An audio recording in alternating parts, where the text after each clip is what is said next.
Bismillahirrahmanirrahim. Assalamualaikum warahmatullahi wabarakatuh. Innal hamdalillah nahmaduhu wa nasta'inuhu wa nastaghfiruh wa natubu ilaih. Wa na'udzu billahi min shururi anfusina wa min sayyiati a'malina. May yahdihillahu fala mudilla lahu wa may yudlil fala hadiya lahu. Asyhadu an la ilaha illallah wa asyhadu anna Muhammadan abduhu wa rasuluh.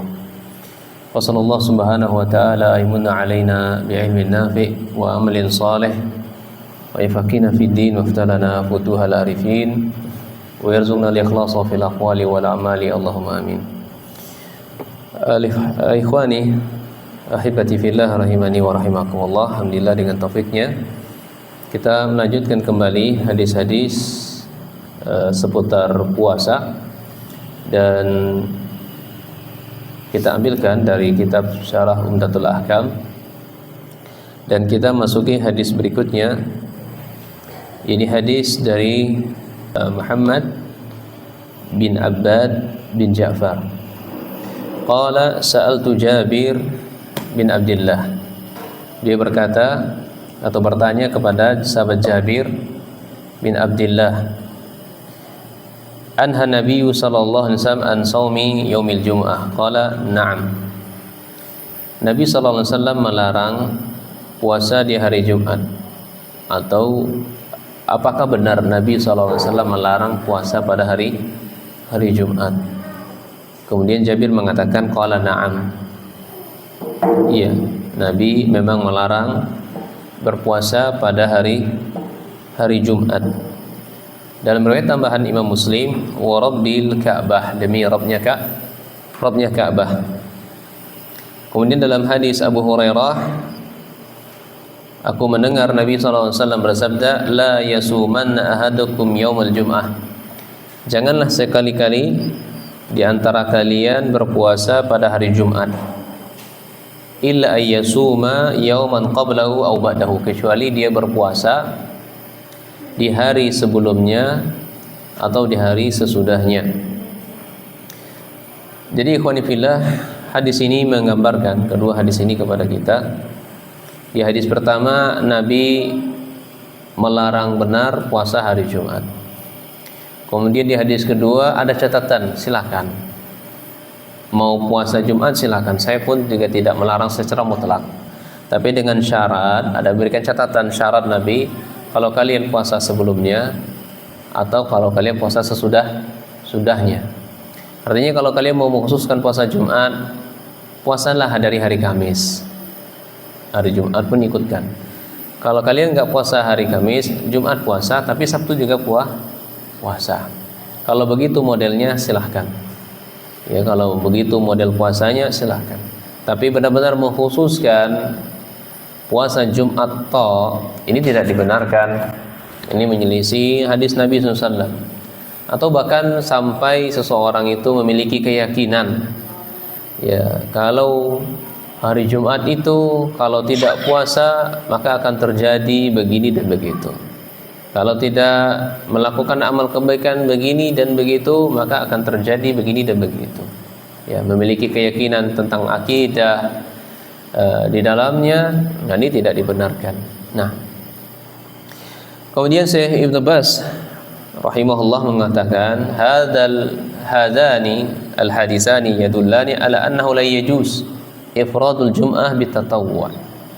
Syekh Ibnu Baz mengatakan ini tidak boleh. Dua hadis ini menjelaskan tidak dibenarkan seseorang menyendirikan puasa Jumat. Kenapa? Li'anna Rasulullah SAW naha an ifradih bitatawwu'. Karena Nabi SAW secara tegas beliau melarang menyendirikannya puasa sunnah. Amma idza shama qablahu yauman aw ba'dahu yauman fala ba'sa, silakan. Kalau dia mau puasa sebelumnya atau sesudahnya tidak masalah. Fa idza shama al-khamis ma'al jum'ah aw jum'ah ma'a sabt, ya, seorang berpuasa di hari Kamis berbarengan dengan Jumat, dia berpuasa hari Jumat berbarengan dengan Sabtu, maka silakan. Adapun menyendirikannya, Nabi sallallahu alaihi wasallam melarang dari perbuatan demikian. Kenapa? Fahiya idul usbu'.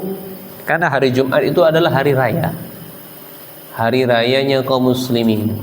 hari raya pekanan kaum muslimin. Yang namanya hari raya, hari makan-makan, hari minum. Sementara puasa itu tidak makan dan tidak minum, maka tidak dibenarkan. Iya, hari rayanya seseorang, maka tidak boleh dia menyendirikannya. Walamma ra'a ba'da azwaji shamat yaumul jum'ah. Antakala sebagian dari istri Rasul sallallahu alaihi wasallam berpuasa hari Jumat. Istri Nabi yang puasa hari Jumat itu adalah Juwairiyah binti Haris. Faqala laha, Nabi berkata kepadanya, asumti amsi, wahai Juwairiyah, hari kemarin kamu puasa enggak? Jadi Nabi tahu Juwairiyah istrinya ini puasa Jumat. Kemarin Kamis kau puasa enggak? Kata istrinya, lah enggak, saya enggak puasa.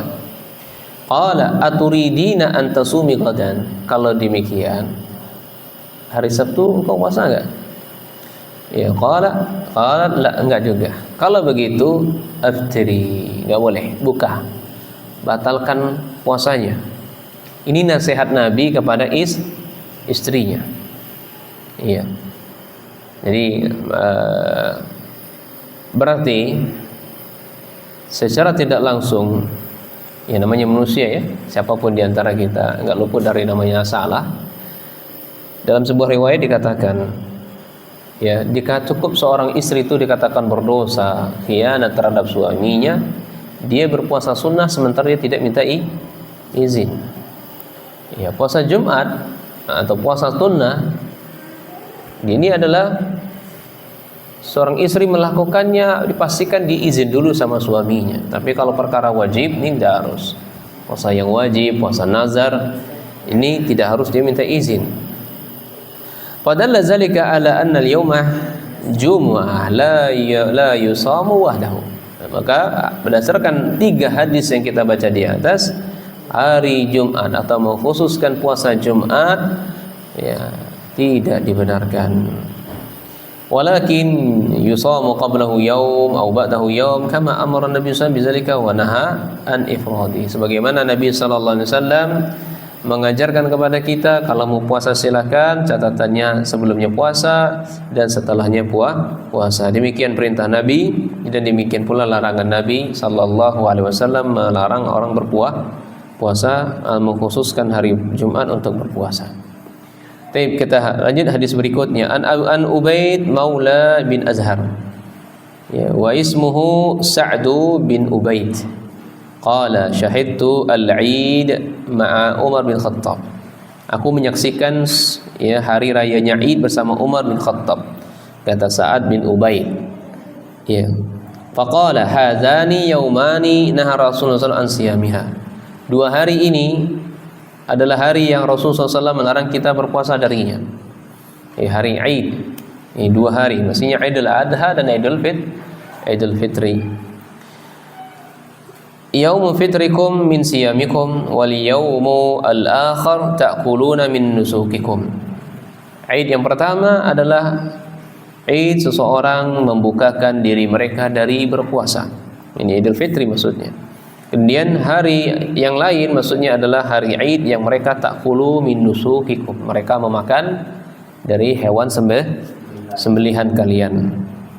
Maka dalam hadis ini, fil hadisi dalilun ala an-nahyi an shaumin yaumal Idul Fitri wan Nahr. Hadis ini menunjukkan larangan berpuasa pada hari Idul Fitri dan hari Idul Adha. Karena Allah yang melarang nabinya berpuasa pada hari itu. Bagaimana tidak? Orang makan-makan, minum-minum, kita ya malah berpuasa. Ya, Allah menyuruh kita untuk mengagungkan hari itu. Cara mengagungkan Allah, disuruhnya kita berbuka, malah kita bermaksiat kepadanya. Maka dikatakan orang seperti ini ya meremehkan syariat Allah Subhanahu wa taala. Ya, wa man shamahuma fa shaumuhu batilun. Siapa di antara dia memaksakan diri puasa pada hari Nahar, hari Idul Fitri, maka puasanya batil. Dan kewajiban untuk dia wa alaihi taubatuh. Wajib baginya untuk bertaubat ilallah min dzalika, dari perbuatan itu. Kenapa? Li'annaha maksiyah. Puasa saja maksiat, ikhwan. puasa saja dianggap maksiat. Oleh karena ikhwan, kita dalam perkara ibadah, al-ibadu tauqifiyah, ibadah itu sifatnya tauqif, ada dalilnya. Ya, atau dalam asal lain al-aslu fil ibadah mamnu' atau tahrim, usul dari ibadah itu atau hukum asal dari ibadah itu adalah haram, nggak boleh dilakukan. Ya, kecuali ada dalil yang syariatkan, memerintahkan. Nah, Nabi SAW melarang kita puasa di hari Idul Fitri, malah dia puasa. Nah, kembali lagi, kalau dalam urusan dunia yang kita tanyakan di situ adalah ada nggak dalil yang melarang. Tapi kalau dalam masalah ibadah, ada nggak dalil yang mensyariatkan, memerintahkan? Contoh misalnya dalam ini mikrofon ini, adakah dalil yang melarangnya? Tidak ada, kan kita temukan. Sampai hari kiamat tidak akan pernah kita jumpakan. Ya, kemudian larangan makan tempe juga nggak akan ada.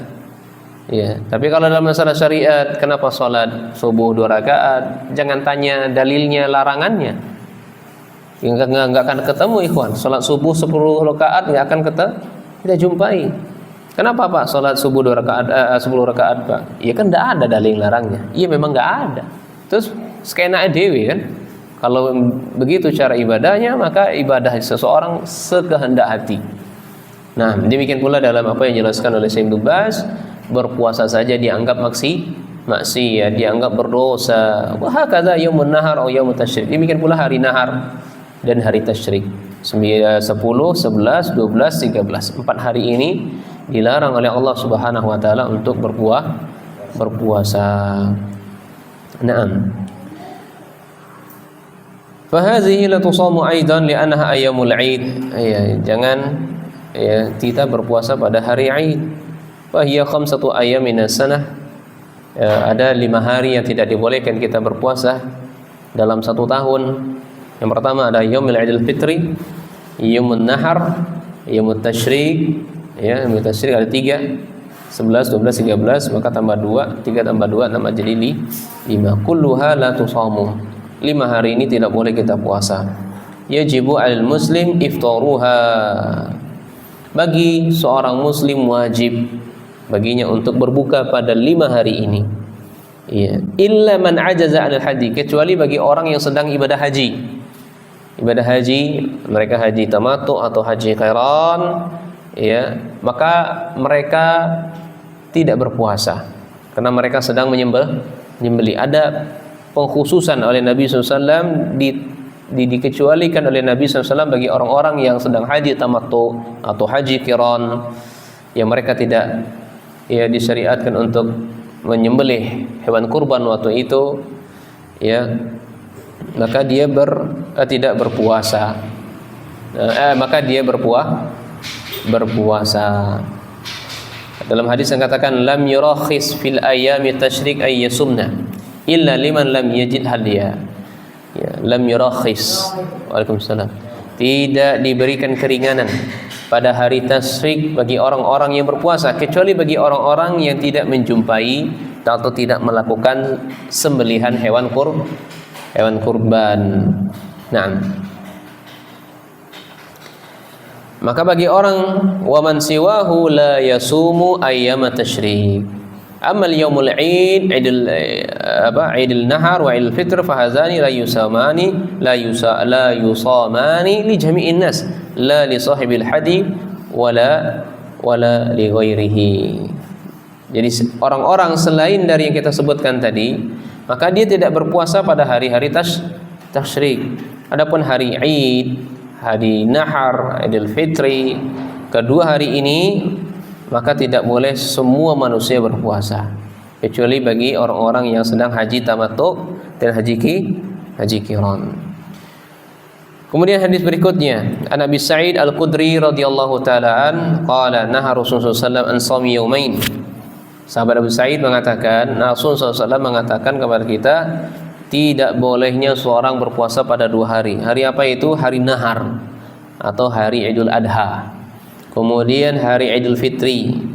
Kemudian wanistimali dhama wanistimali sama wa ayahtabiya ar-rujulu fi sabin wahid wa lis-salati ba'da subhi wal 'asr.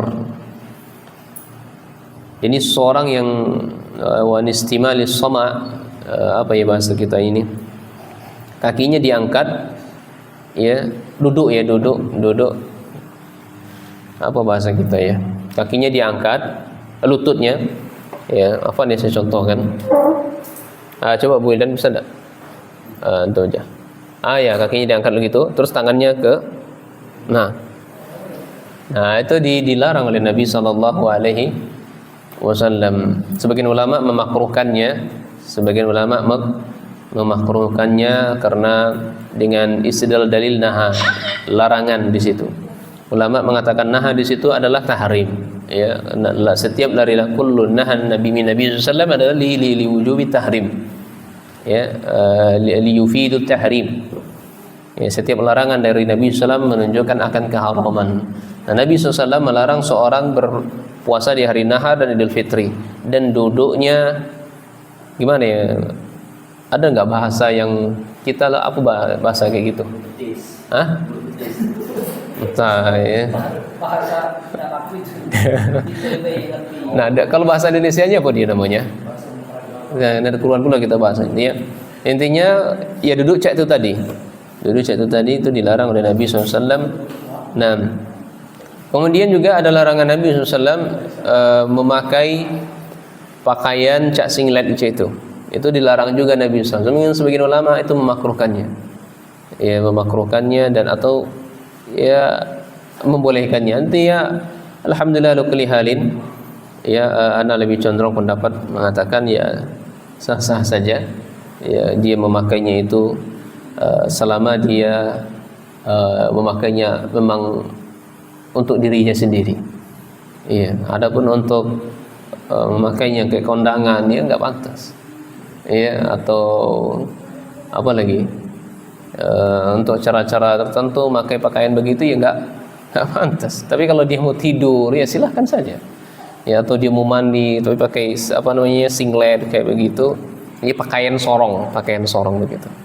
Bahasa terjemahan bebasnya pakaian sorong, maka pakaian sorong termasuklah di situ singlet. Nah, kemudian wa nisolati ba'da subihi wal asr, dan larangan Nabi SAW dari salat setelah subuh atau salat setelah asar. Ini maksudnya salat sunnah. Adapun salat sunnah mutlak maka tidak masalah di sini, atau salat sunnah qadha. Kan subuh itu kan ada orang telat salat subuhnya. Dia sebenarnya rutin salat sunnah fajar, namun satu dan lain hal dia terhalang, akhirnya dia mengqadha'nya, menggantinya. Karena kata Nabi SAW, raka'atani minal fajr khairu minad dunya wa fiha. Atau kama kata Nabi SAW, 2 rakaat fajar sebelum salat subuh ada 2 rakaat, seorang meninggalkannya boleh diganti, karena salat 2 rakaat itu lebih baik daripada dunia dan seisinya. Jadi kalau orang yang kaya itu yang sebenarnya begitu. Ya, orang yang kaya itu kan ya adalah orang-orang yang menjaga salat sunnah 2 rakaat, bukan yang banyak mobil ide. Nah itu orang yang banyak rukonya, banyak ya, hartanya, ya, banyak istrinya, bukan itu orang kaya. Tapi orang kaya adalah orang yang menjaga ya salat sunnah 2 rakaat sebelum subuh, sunnah fajar namanya. Kalau terluput darinya maka dia salat qadha. Sebagaimana Nabi sallallahu alaihi wasallam melakukannya ketika Nabi sallallahu alaihi wasallam ketiduran. Nabi sallallahu alaihi wasallam ketiduran ya kan. Ya, saking capeknya Nabi SAW ketiduran. Jadi ketiduran itu bukanlah sesuatu kelalaian, ya, bukan sebuah pendosa, tapi menidur-nidurkan dosa. Ya, dia caknya lah tahu ini dia bangun 4:30 itu udah bangun. Caknya masih waktunya masih panjang caknya, masih ada setengah jam lagi, laju lagi. Itu dosa kayak begitu, itu udah lalai. Iya, tapi misalnya dia bangunnya itu jam 1, jam 2, jam 3, cak itu ya, dia sholat dulu, baca Quran dulu, sebagaimana adalah Nabi Dawud alaihi salatu wassalam, ya, maka dia tidur lagi. Kayak yang begitu nggak masalah. Nabi SAW tertidur karena kecapean, karena perjalanan safar. Intinya Nabi SAW sangat capek, dan Nabi berpesan nanti kalau yang nanti tolong bangunkan saya. Ya, dalam riwayat lain, tolong Bilal, kata Bilal, oh ya Rasul, saya tanggung jawab yang masalah ini. saya akan bangunkan engkau. Ya, tapi semuanya sahabat tertidur. Nah, ada Nabi SAW langsung salat subuhnya sudah meninggi. Ya, salat subuhnya sudah meninggi, Pak. Ya, kalau bahasa kitanya mungkin jam 9 pagi. Ya, Nabi bangun jam 9 pagi. Ya, jadi Nabi SAW salat sunnah dulu. Sudah salat sunnah atau diperintahkan Bilal untuk azan, salat sunnah 2 rakaat, baru salat subuh berjamaah. Dan boleh juga kalau mengqadanya ada 2 cara di situ jelas ulama. Setelah selesai salam langsung mengqadanya, atau dia tunggu sampai matahari meninggi seujung tinggi tombak. Nah, jadi salat sunnah mutlak, meskipun ada larangan Nabi SAW tidak boleh salat setelah subuh dan asar, tapi kalau salat sunnah mutlak, salat sunnah qada, maka tidak ada masalah. Ya, silakan salat ilahnya, atau salat jenazah, ya, atau salat tahiyatul masjid, wassalatul khusuf, atau 2 rakaat salat yang lainnya yang ada sebabnya, maka tidak mengapa. Ya, seperti juga salat sunnah tawaf begitu ya. La tamna'u ahadan tawafa bil bait. Janganlah kalian melarang orang-orang tawaf bil bait. Wa shalla ay sa'ah dan sya'a. Wa shalla ay sa'atin sya'a minal laili awin nahari. Jangan pula kalian melarang orang-orang yang salat, ya, meskipun waktunya waktu itu waktu yang dilarang oleh Nabi sallallahu alaihi wasallam salat. Nah, kemudian hadis berikutnya, Nabi Sa'id Al-Khudri qala Rasul sallallahu alaihi wasallam, man shama yawman fi sabilillah ba'addallahu wajhahu 'anil nar 70 kharifa. Ini luar biasa hadis ini, ikhwan. Hadis yang dibawakan oleh sahabat Sa'id Al-Khudri, siapa di antara kita berpuasa 1 hari di jalan Allah. Di jalan Allah ini para ulama silang pendapat. Ada yang mengatakan di situ adalah memang jihad. Ada yang pendapat yang kedua adalah fi taatillah, dalam rangka ketaatan kepada Allah. Namun yang kedua inilah yang paling benar. Kalau jihad makna fi sabilillah, ya ini tidak dianjurkan seseorang untuk berpuasa. Namanya jihad, musuh ada di depan kita. Maka yang sunnahnya, yang anjurkannya, kita harus memperkuat diri kita, jasad kita, untuk bisa mengalahkan orang kafir. Sementara puasa badan lemah, nggak ada asupan gizi segala macamnya, maka tidak dianjurkan untuk berpuasa. Maka makna yang lebih tepat dalam fi sabilillah di sini adalah taat. Jadi puasa dalam rangka taat kepada Allah Subhanahu wa taala, mengharapkan wajah Allah, mengharapkan akhirat, maka falahu hadza ajrun azim, maka dia mendapatkan pahala yang sangat besar. Wa huwa min asbabi bu'dihi anin nar. Pahalanya apa? Ya, sebab seseorang dijauhkan ya dari neraka oleh Allah Subhanahu wa taala sejauh 70 kharifa, 70 tahun perjalanan. 70 tahun perjalanan. Kita ke Mekah itu kalau pakai motor berapa hari? Itu kemarin yang jalan itu pakai motor touring itu 7 bulan. Ya, 7 bulan. Ini enggak. Ini dikatakan oleh Nabi 70 tahun perjalanan. Jadi jarak antara seseorang dengan neraka itu sangat jauh. Ya, bagi orang yang mengamalkan satu amalan soleh di sini. Siapa saja yang berpuasa, puasa apa saja? Puasa di sini disebut para ulama adalah ya puasa mutlak. Ya, puasa mutlak. Pokoknya saya pengen puasa. Enggak ditentukan harinya. Pokoknya hari ini saya pengen puasa, ya puasa aja. Untuk apa? Untuk Allah Subhanahu wa taala. Iya, orang yang berniat seperti ini puasa, maka dia wajahnya akan dijauh oleh Allah dari neraka 70 tahun perjalanan. Artinya dia ya diharamkan oleh Allah untuk disentuh wajahnya. Nah, dengan catatan puasanya itu tidak dimaksudkan untuk ibtigha mardatihi, ya, wala riya'an wala sum'atan wala limaqasidil ukhra. Tidak dalam rangka riya atau sum'ah atau tujuan-tujuan yang lain. Ya, intinya kalau kita puasa nggak usah bilang-bilang puasa lah. Ya, kenapa enggak makan? Orang lagi puasa, nggak usah lah. Ya, yang anak nggak mau makan aja, itu aja gitu. Takutnya masalah niat ini adalah berat nih Pak. Masalah niat ini perkara yang berat. Terkadang kita kenapa Ustaz? Sebenarnya puasa. Nah, kan disampaikan itu udah bergejolak hati itu. Ya wah, ingin dikatakan saya orang soleh atau yang lain. Ya, lebih selamatnya kalau memang kita sedang berpuasa seperti ini, diajak makan yang lain, ya sudah. Pokoknya anak nggak puasa, anak nggak mau makan aja gitu aja. Iya, terserah antum mau nilai anak atau apa. Yang penting anak nggak mau makan. Kau tetap ngasih, saya bawa pulang aja, kan gitu aja. Yang penting saya nggak mau makan di sini. Nah, hadis berikutnya selesai masalah puasa. Kemudian masuk bab Lailatul Qadri. Kita masuk bab tentang malam Lailatul Qadar.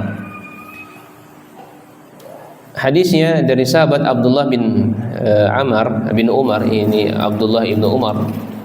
Semoga Allah meridhai keduanya. Anna rijalan min ashabin Nabi sallam uru Lailatul Qadri fil manam. Ada sebagian dari sahabat Nabi sallallahu alaihi wasallam diperlihatkan kepada beliau malam Lailatul Qadar fil manam, di mimpinya. Sebagian sahabat, ya. Ada yang bermimpi, mimpinya apa? Diperlihatkan menjumpai malam Lailatul Qadar. Di mana fi sab'il awakhir, terjadinya di sab'il awakhir. Ya, di 7 terakhir di bulan Ramadan. 7 terakhir bulan Ramadan berarti bulan berapa? 23. Ya. Di malam 23, malam yang ganjil. Faqala Rasulullah SAW, maka Nabi SAW mendengar mimpi sahabat ini, ara ru'yakum qad tawatta'at fi sabil awakhir. Benar, saya telah melihat mimpimu, ya, diperlihatkan kepada saya mimpimu terjadinya malam Lailatul Qadar itu adalah jatuh pada 23, di malam 23 Ramadan. Faman kana minkum mutaharriyan, siapa di antara kita mau mencari malam itu, falyataharraha fi sabil awakhir. Silakan dia mencarinya di 7 terakhir di bulan Ramadan, dan carilah di malam 23. Ya, carilah di malam 23. Para ulama menjelaskan, hadis ini menjelaskan adalah isbati husulil Lailatul Qadar fi asyra awakhir Ramadan. Hadis ini menunjukkan bahwasanya malam Lailatul Qadar itu benar adanya. Bukan omong kosong, bukan cerita dongeng semata, tidak, dia benar adanya, terjadi di 10 akhir di bulan Ramadan. Faqad dalla al-Qur'an ala anna Lailatul Qadar haqqun wa annaha waqi'ah wa anna Allah anzala fiha al-Qur'an al-Karim. Jadi Lailatul Qadar itu ditunjukkan dengan Al-Qur'an, itu adalah hak, benar adanya, bukan sebuah kebohongan atau fata morgana, tidak, dia adalah nyata, benar-benar terjadi. Dan di malam itu Allah Subhanahu wa taala turunkan Al-Qur'an. Inna anzalnahu fi lailatul qadr wa ma adraka ma lailatul qadr, lailatul qadri khairun min alfi syahr, tanazzalul malaikatu war-ruhu fiha bi idzni rabbihim min kulli amr, salamun hiya hatta matla'il fajr.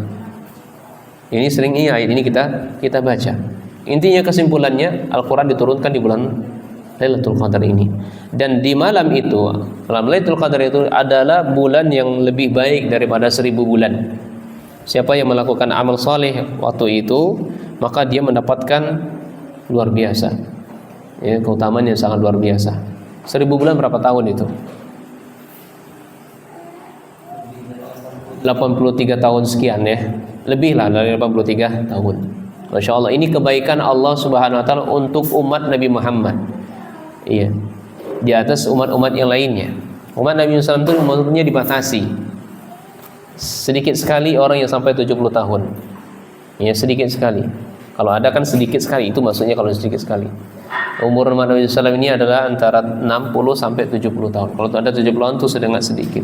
Tapi Allah pilih dari 12 bulan itu satu malam yang paling mulia. Hanya satu malam dari sekian bulan, 12 bulan itu satu malam yang paling mulia. Tidakkah kita mau sungguh-sungguh untuk mencari satu malam itu? Kalau orang melakukan amal soleh di malam itu luar biasa, maka pahalanya yang Allah akan berikan setara dengan dia beramal 83 tahun. Kita nggak sama seperti Nabi Adam, nggak sama. Nabi Adam itu umurnya berapa tahun? 1000 tahun.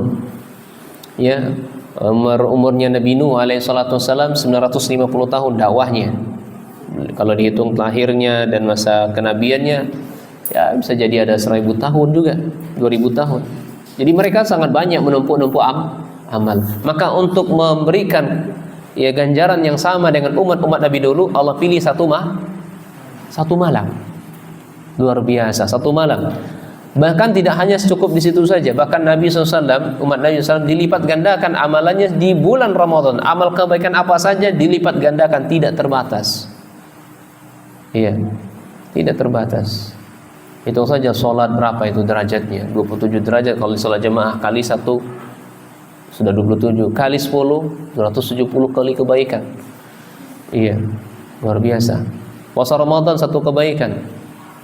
Ya, kalau 30 kali 10 berarti 300. Tambah lagi nanti 6 Syawal.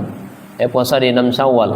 6 kali 10 sudah menjadi ya 60, 360. Maka kita sepanjang hari, sepanjang tahun berpuasa. Ya, tapi tidak diberikan kepada umat-umat Hindu, dikhususkan. Ini untuk sebagai motivasi bagi kita, umur yang singkat ini bisa menyamai amalan-amalan orang-orang soleh terdahulu yang hidup mereka ratusan tahun. Ya, ratusan tahun. Nah, kesempatan kita pilih malam itu yang paling utama dari sekian banyak bulan, dan pilih Ramadan itu jangan bolong. Ya, kemudian Syawalnya jangan bolong juga. Kemudian anzalallahu fiha al-Qur'an fi asy-syahril azim. Allah Subhanahu wa taala turunkan Al-Qur'an di bulan yang sangat agung ini bulan Ramadan, sebagaimana Allah berfirman, "Syahrul Ramadan allazi unzila fihi al-Qur'an." Ya, bulan Ramadan adalah bulan yang Allah Subhanahu wa taala turunkan di dalamnya Al-Qur'an.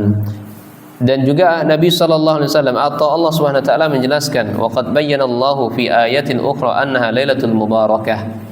Malam ini, malam Ramadan itu adalah malam yang penuh keberkahan. Ya, di mana Allah mengatakan, "Hamin." Ya, "Wa kitabim mubin, inna anzalnahu fi lailatin mubarakah, inna kunna munzirin, fiha yufraqu kullu amrin hakim." Ya, Hamim ini hanya Allah yang tahu maknanya.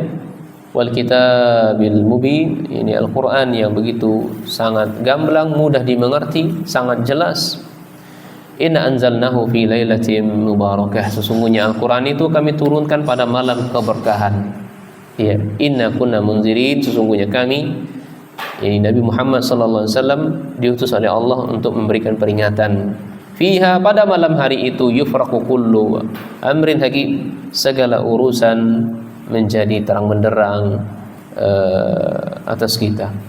Nah, inilah malam yang begitu agung yang Allah jadikan untuk umat Nabi Muhammad sallallahu alaihi wasallam. Baik, hadis berikutnya. An Aisyah radhiyallahu taala anha anna Rasulullah sallallahu alaihi wasallam qala taharraw lailatul qadri fil witri min al-ashr al-awakhir. Ummul Mukminin mengatakan, kalau kita mau mencari malam Lailatul Qadar, maka carilah di hari-hari ganjil, hari-hari witir dari 10 akhir. Ya, 10 akhir. Kemudian dalam hadis lain dari Sa'id Al-Khudri, Nabi sallallahu alaihi wasallam ya'takifu fil ashri al-awsat min Ramadan. Nabi sallallahu alaihi wasallam i'tikaf di 10 pertengahan Ramadan. Ramadan ini bagi 3. Ya, 10 awal, 10 pertengahan, 10 akhir. Nah, dan Nabi SAW di 10 pertengahan beliau itikaf. Ya, wa'takafa aman, dan beliau SAW ya itikaf pada suatu tahun, hatta idza kanat lailatun 21, sampailah beliau pada malam ke-21, wa hiya lailatul lati yakhruju min sabihatiha min itikafi. Ini malam yang beliau keluar di pagi harinya dari itikafnya. Qala wa man i'takafa ma'i falyatakif fil ashril awakhir. Siapa di antara kalian mau itikaf, maka silakan itikaf bersama saya di 10 terakhir. Faqad uritu hadhihi lailah, maka malam Lailatul Qadar diperlihatkan kepada saya. Tsumma unsituha, kemudian saya dilupakan. ya, dilupakan. Waqad ra'aituni asjudu fi ma' watin, dan aku melihat aku sedang sujud di atas air dan di atas bumi. Min sobihatiha, di pagi harinya. Faltamisuha fi ashril awakhir, maka carilah malam Lailatul Qadar itu di 10 akhir Ramadan. Faltamisuha fi kulli witrin, dan carilah ya di setiap bilangan witir, bilangan ganjil.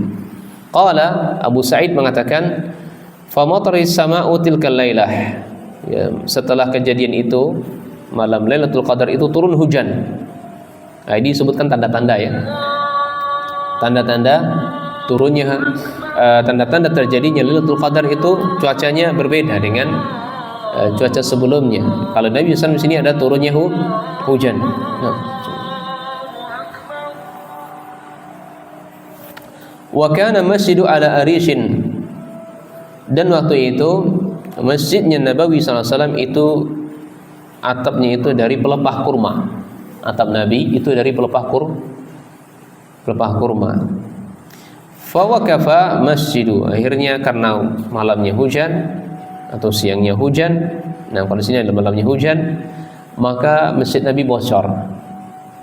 Fa abasarat ainaya, maka aku melihat dengan mataku bahwasanya Rasul sallallahu alaihi wasallam ala jabhatihi, ya, di atas dahinya ini ada asarul ma, ada bekas air dan tanah. Min subhi, dari subuh. Ini terjadi ihda wa isrin, di 21 Ramadan.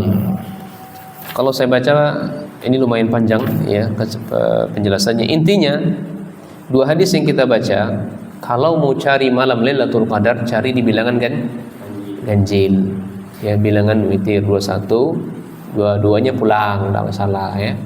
23 masuk, 24 pulang, 25 lagi masuk lagi sampai dia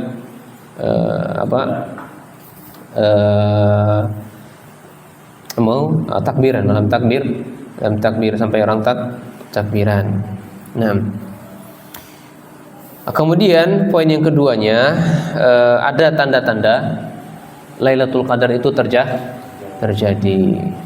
Yang dialami Nabi SAW, tandanya terjadi itu adalah turunnya hujan. Sampai-sampai Nabi SAW di pagi harinya ada bekas air di jidat Nabi, ada bekas tanah karena semalam bocor. Atapnya dari pelepah kurma, ya bocornya masjid Nabi sallallahu alaihi wasallam. Dan masjid Nabi itu tidak dikerami.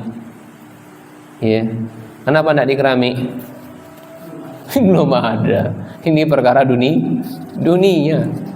Ya, nggak ada semen, nggak ada sejadah. Ya, kalaupun ada sejadah mungkin bisa dipakai gitu kan, dengan kain segala macamnya kan begitu. Ya, ala kulli hal ini perkara amrun wasi, perkara dunia, silakan saja mau pakai sejadah, mau pakai keramik, mau pakai granit, silakan. Bebas saja dia untuk memilih. Ini adalah perkara yang menunjang untuk kenyamanan untuk ibadah. Nah, jangan terlalu kaku. Ya, sama seperti di Curug tuh kan ada itu. Ya, yang terkenal dengan Abu Turab. Ya, bapaknya tanah. Jadi nendak nian. Masjidnya nendak pakai lampu, nendak pakai keramik, nendak pakai semuanya serba tanah apa? Ai katik zaman Nabi aja. Ya, kalau ada zaman Nabi lah dilakukan sama Nabi lah. Hebat Nabi lah dari kita. Dalilnya sahih kan. Tapi pemahamannya tidak benar. Ya, kalau orang dengarnya benar juga ya. Iya, Nabi kan lebih hebat dari kita. Kalau memang granit itu bagus, kenapa nggak pakai granit Nabi kan gitu kan?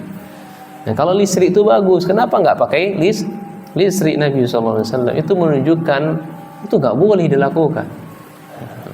Ini dalilnya benar, tapi penempatannya tidak benar. Nah, Nabi SAW memberikan keluasan dalam masalah perkara dunia untuk umatnya. Silakan engkau bervariasi dalam masalah agama, masalah dunia. Adapun masalah agama tidak. Ini adalah wasilah semakin sejuk, semakin nyaman kita ibadah, maka semakin khusyuk, semakin bernilai tinggi pahalanya. Lampu terang, pakai AC dan seterusnya, itu jauh ya lebih afdal lagi. Nah, kemudian Ummul Mukminin pernah bertanya kepada Nabi SAW, ya Rasulullah, in adraktu lailatul qadri, ketika saya menjumpai malam lailatul qadar, ma aqulu fiha, apa yang saya katakan di dalamnya? Kata Nabi SAW, quli Allahumma innaka afuwun tuhibbul afwa fa'fu anni. Ya Allah, sesungguhnya engkau adalah zat yang maha afuun, yang maha memberikan maaf. Ya, tuhibbul afwa, engkau mencintai maaf, maka maafkan saya, ampuni saya. Wallahu taala alam bisawab. Insyaallah setelah azan kita lanjutkan sedikit. Nah, fadhal.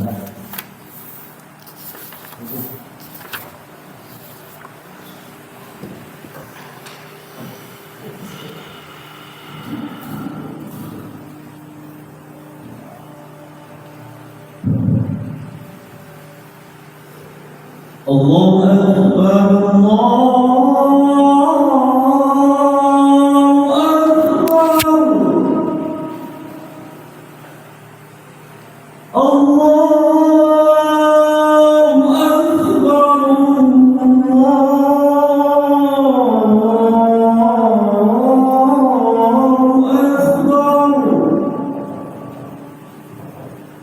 Asyhadu an la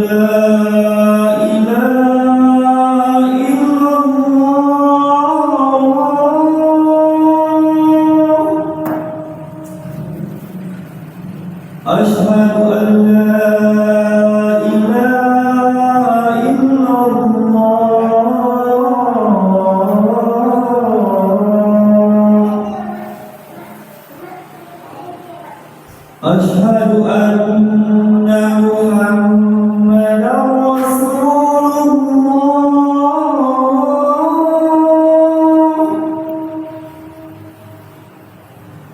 Asyhadu anna Muhammadar Rasulullah. Hayya 'alas shalah.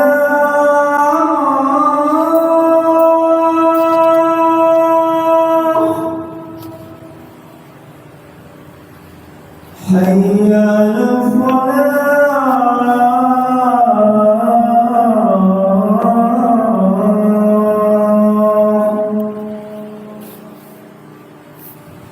حي على الفلاح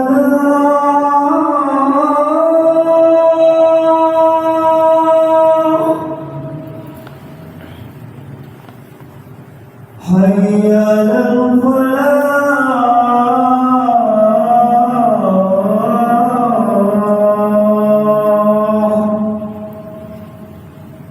Allahu Akbar,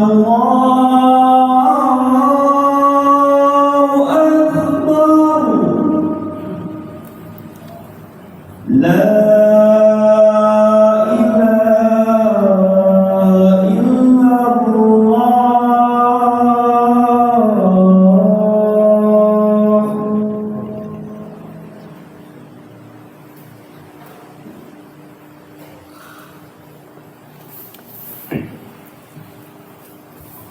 Baik, kita lanjutkan babul i'tikaf. Sekarang kita masuk bab i'tikaf. Ya. Hadis dari Ummul Mukminin Aisyah radhiyallahu taala anha bahwasanya Rasul sallallahu alaihi wasallam kana ya'takifu fil ashril awakhir min Ramadan. Beliau i'tikaf di 10 terakhir di bulan Ramadan. Hatta tawaffallahu taala, sampai beliau memanggil beliau, mewafatkan beliau. Summa i'takafa azwajuhu min ba'di, kemudian istri-istri beliau ya setelah meninggal Rasul pun juga ikut i'tikaf, ya melanjutkan perjuangan dakwah Nabi sallallahu alaihi wasallam, sunnah Nabi sallallahu alaihi wasallam. Wa fil lafz, dalam lafaz yang lain, kana Rasul sallallahu alaihi wasallam ya'takifu fi kulli Ramadan, adalah Rasul sallallahu alaihi wasallam beliau i'tikaf di setiap Ramadan. Wa idza shalla ghada, apabila beliau salat ghada, salat subuh, jaa makanahu alladhi i'takafa fi, beliau mendatangi tempat i'tikaf beliau. Maka dalam hadis ini poin pertama yang kita ambil adalah Ya, Nabi iktikafnya di 10 terakhir di bulan Ramadan.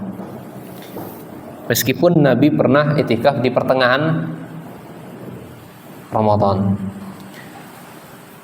Dan beliau menyanjurkan kita iktikafnya di 10 terakhir di Ramadan, dan itu sunnahnya. Dan yang kedua, kapan masuknya ke tempat iktikafnya? Masuk di tempat iktikaf ini adalah di dalam riwayat lain, idza arada ay ya'takifa shallal fajri thumma dakhala al-mu'takifah. Ya, para ulama menjelaskannya masuknya di 21 Ramadan. Ini pada pagi hari setelah selesai salat subuh, ya, di hari itu adalah di tanggal 21 Ramadan dia masuk ke tempat iktikafnya setelah salat subuh tentunya. Apa itu iktikaf? Iktikaf itu ini masdaru iktakafa ya'takifu. Artinya adalah idza labisa fil makan wa aqama fihi muddatan minaz zaman. Itu namanya iktikaf. Idza labisa fil makan, jika dia menetap di satu tempat atau berdiamnya, menegakkannya atau melakukannya beberapa waktu. Qala ta'ala fa'atau ala qaumin yaqufuna ala asnami lahum. Ya, surah Al-A'raf 138. Ini mengisahkan tentang Bani Israel ini zaman Nabi Musa alaihissalam ketika dikejar oleh Fir'aun, kemudian diselamatkan oleh Allah Subhanahu wa taala sampai ke pulau seberang, dan ternyata beliau menjumpai sebuah kaum yang mereka sedang iktikaf di tempat berhala-berhala mereka. Jadi meluzum berdiam diri di tempat berhala-berhala mereka, berzikir, berdoa di tempat berhala-berhala mereka. Nah, dalam rangka tabarruk, ya, wa ibadatiha min dunillah. Tabarruk yang lagi hangat sekarang ini masalah tabarruk kan, yang viral-viral, ya, debatnya selalu berkelanjutan. Nah ini enggak. Makanya orang-orang yang berdebat, ngajak debat itu sebenarnya enggak ada usah diladeni lah. Habis waktu untuk meladeni debat, karena yang diladeni itu enggak mencari kebenaran, dia berusaha untuk mencari kebenaran dari apa yang dilakukannya. Dia akan cari, digali terus, maka nggak akan habis, nggak akan selesai. Kalaupun kita ikut nimbrung di situ, ya buang-buang waktu, buang-buang energi. Ada perkara yang lebih urgent untuk dilakukan. Kalau sudah ada orang yang debatnya, sudah kita tinggalkan, biar aja dia yang ngurus. Ya biar aja satu orang sudah cukup, biarin aja. Kita sibuk, jangan yang lainnya. Wa'tikaf itu secara bahasa, ya. Jadi wa'tikafu, i'tikaf secara syar'i luzumul masjid li taatillah. Jadi kita berdiam diri di masjid dalam rangka taat kepada Allah. Ini namanya masjid. Apakah lambangnya masjid tertulis begitu? Enggak juga. Masjid itu bahasa Arab, ya. Masjid itu bahasa Arab. Jadi orang-orang yang sujud, ya. Ini isi makan, tempat orang bersujud. Iya, maka di sini disebut masjid atau tidak? Nah, disebut masjid. Kalau ditanyakan boleh nggak di sini itikaf? Sangat boleh. Di mana orang-orang, ya, tempatnya sujudnya di sini untuk dalam rangka ketaatan kepada Allah. Wasumiya i'tikafan idza baqiya fil masjid bin niyatin ta'abbud. Seseorang dinamakan i'tikaf ketika dia menetap di masjid dengan niat ta'abbud, dengan niat untuk beribadah kepada Allah. Wa akaru awqati, waktu yang sangat ditekankan adalah bulan Ramadan. Wa yajuzu fi ghairi Ramadan, selain di bulan Ramadan boleh, lakin fi Ramadan afdal. Ya, yang lebih utama dilakukan itikaf itu di bulan Ramadan dalam rangka ta'assiyan bin Nabi sallallahu alaihi wasallam, untuk mencontoh Nabi sallallahu alaihi wasallam. Fa innahu kana fil ghalib, pada umumnya Nabi sallallahu alaihi wasallam ya'takif di bulan Ramadan, dan sekali-kali Nabi sallallahu alaihi wasallam itikaf bulan Syawal, kemudian beliau meninggalkannya. Tarkal itikaf fi ashril awakhir wa taqaf fi Syawal. Kadang Nabi sallallahu alaihi wasallam juga meninggalkan itikaf di 10 akhir Ramadan, dan beliau itikafnya di bulan Syawal. Ummul Mukminin Aisyah radhiyallahu anha, sesungguhnya Rasulullah SAW melakukan itikaf di fil ashril awakhir min Ramadan, 10 terakhir bulan Ramadan sampai beliau wafat. Kemudian setelah itu istri-istri beliau yang melanjutkannya. Ini hadis ini menunjukkan itikaf itu sunnah yang sangat ditekankan. Ya. Dan syariat yang masih tersisa tidak dihapus sampai saat ini. Oleh karenanya para sahabat dan orang-orang sesudahnya melakukannya. Nabi SAW terkadang di 10 akhir beliau 10 awal beliau lakukan, 10 pertengahan beliau lakukan, kemudian beliau setelah itu mencari bulan malam Lailatul Qadar di 10 akhirnya, dan 10 akhir itu beliau menetap di masjid untuk mencari bulan malam Lailatul Qadar. Baik, kemudian hadis berikutnya dari Aisyah radhiyallahu ta'ala anha kanat turajjil Nabi sallallahu alaihi wasallam wa hiya haid wa huwa mu'takif fil masjid wa hiya fi juhratiha yunawiluha ra'sahu. Jadi ini meskipun di bulan Ramadan Nabi sallallahu alaihi wasallam dengan istrinya tetap menjaga keromantisan. Insyaallah ya. Jadi Nabi sallallahu alaihi wasallam sengaja mengeluarkan kepalanya dari tembok masjid. Jadi rumah Nabi SAW dengan rumah istrinya itu sangat berdekatan. Kalau keluar kepalanya, jendelanya Ummul Mukminin Aisyah dibuka langsung ketemu dengan Nabi. Iya, langsung buka jendela sedikit. Kemudian Nabi SAW sengaja menjulurkan kepalanya agar bermesraan, agar ya menghibur istri-istrinya. Nah di sini kebetulan Aisyah ini sedang haid. Kemudian Aisyah menyisir rambutnya. Ya Masya Allah, ini ikhwan-ikhwan ini yang para istrinya kapan terakhir kali rambutnya disisir oleh suaminya? Kok disisir suami? Disisir oleh istrinya. Meskipun bulan Ramadan Nabi SAW tetap menjaga keromantisan. Lebih lagi di sini Ummul Mukminin Aisyah lagi haid. Ya, lagi haid. Sana. Kalau istri sekarang kan sana lagi haid, jangan dekat-dekat. Nah, Nabi SAW tidak. Istrinya haid juga tetap bermesraan. Ya, bermesraan dengan istri-istrinya. Nabi SAW dalam sebuah riwayat, ya, kebiasaan Nabi SAW itu setelah sholat subuh beliau nggak pulang dulu. Beliau duduk dulu di masjid. Dan sahabat-sahabat pun juga ikut nimbrung bersama Nabi, bincang-bincang apa saja. Kemudian setelah itu, ya, matahari agak meninggi, baru Nabi SAW pulang ke rumah. Hanya sekedar untuk menanyai kabar istri-istrinya. Setiap pagi dikunjungi itu. Istri Nabi SAW itu sudah 11. Ya, setelah beliau istri Khadijah meninggal, yang satu lagi meninggal, Nabi SAW masih hidup, tinggal 9. Setiap hari ke-9-nya itu dikunjungi untuk menanyakan kabar. Ya, bebku, sayangku, cintaku, gimana kabar hari ini? Hanya untuk menghibur, menenangkan hati. Ya, kemudian dikecup sedikit. Ya, dikecup sedikit. Bahkan bukan hanya dikecup saja, bahkan sudah sampai bercumbu rayu. Ya, bercumbu rayu. Bibir main bibir begitu ya. Nah, luar biasa ini Nabi sallallahu alaihi wasallam. Nah, kebiasaan Nabi ini enggak tinggal meskipun di bulan Ramadan. Meskipun di bulan Ramadan. Ini Masya Allah ya, ini para syabab, para pemuda itu, para ulama mengambilkan sebuah hukum, bagi orang yang syahwatnya bisa dikendalikan, maka bercumbu rayu di istrinya siang hari bulan Ramadan sah saja, tidak mengadakan puasa. Tapi bagi orang yang syabab, yang syahwatnya meledak-ledak, maka stop dulu, direm dulu. Nanti gaskannya di malam hari saja. Gaskannya ketika berbuka, mafi muskilah, tidak masalah. Iya. Dan inilah protes Nabi SAW. Meskipun di bulan Ramadan, Nabi SAW tetap bermesra. Iya.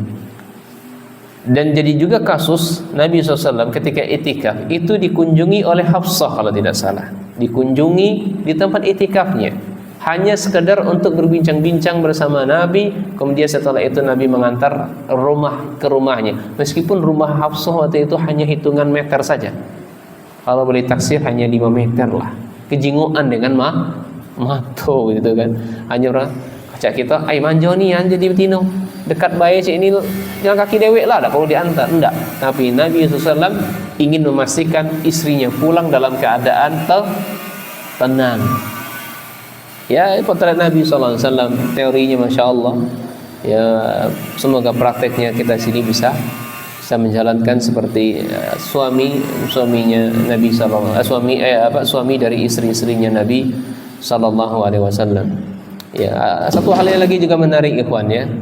Nabi sallallahu alaihi wasallam ya dengan istri-istrinya itu pernah dibentak-bentak, pernah diteriak-teriakin, sampai-sampai Aisyah meneriaki Nabi sallallahu alaihi wasallam, dengar sampai keluar, didengar oleh bapaknya Abu Bakar As-Siddiq. Ya, didengar, ya wahai anaknya, ya subhanallah, apa nama ibunya. Intinya sahabat Abu Bakar ya tidak menginginkan apa yang dilakukan oleh Aisyah. Ya Ummur Ruman, wahai anaknya Ummur Ruman. Nah, ibunya ibunya Aisyah itu Ummur Ruman.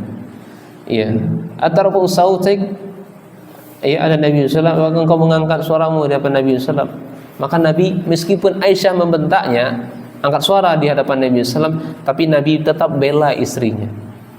Agar apa? Hati istrinya semakin tenang. Jadi kuncinya ikhwan, antum punya istri antum lagi marah gitu, tidak usah dibalas, diam aja. Kita masya Allah ya, lihat aja, kalau tidak diam saja lah. Lebih selamatnya tuh diam. Kalau istri lagi marah, selamatnya lebih diam saja. Nabi SAW diam saja, lihat. Nanti kalau sudah selesai, sudah marahnya, sudah ya nanti makan nasi padang katanya. Jadi kalau isi kita ya, atau ngajak bakar-bakaran, atau ngajak makan sate, ayo atau kemana ya.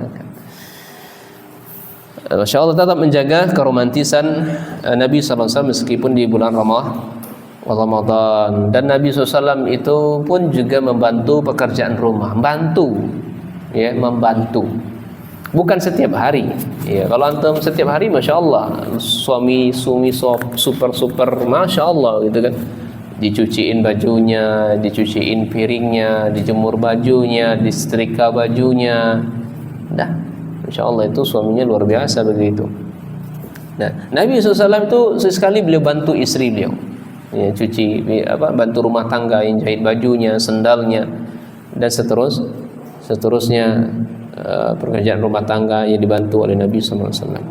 Nah, wa fi riwayah wa kana la yadkhul baita illa li hajati insan. Dalam riwayat lain, ya Nabi SAW tidaklah memasuki rumah kecuali untuk kebutuhan hajat. Ni Aisyah ya, anha kanat, Aisyah radhiyallahu taala anha, beliau tidaklah memasuki rumah kecuali untuk memenuhi kehajat manusia. Dalam riwayat lain, Ummul Mukminin Aisyah mengatakan, ini sesungguhnya saya kuntu la adkhulu baita li hajah.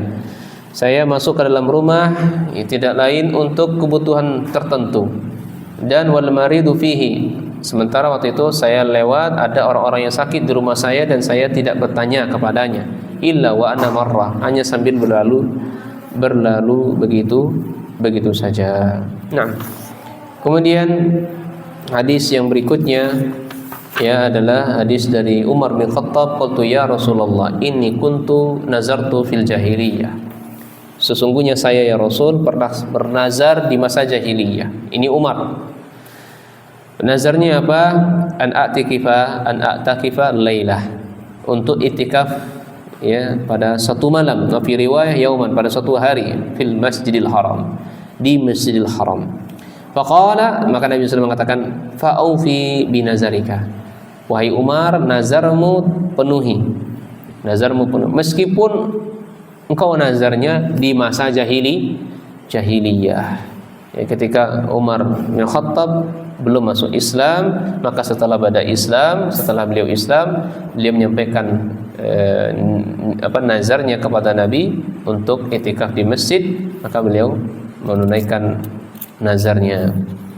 Kemudian hadis yang terakhir ya. Nah, hadis terakhir dari masalah itikaf, an Safiyah binti Huyai qala, Safiyah binti Huyai ini adalah istri Nabi SAW. Qala kana Rasulullah SAW mu'takifin fil masjid. Ya, adalah Nabi SAW itikaf di masjid. Fa'ataituhu azuruhu lailah. Nah, ini yang saya katakan tadi itu. Ya, Safiyah mengunjungi Nabi SAW yang sedang itikaf di masjid.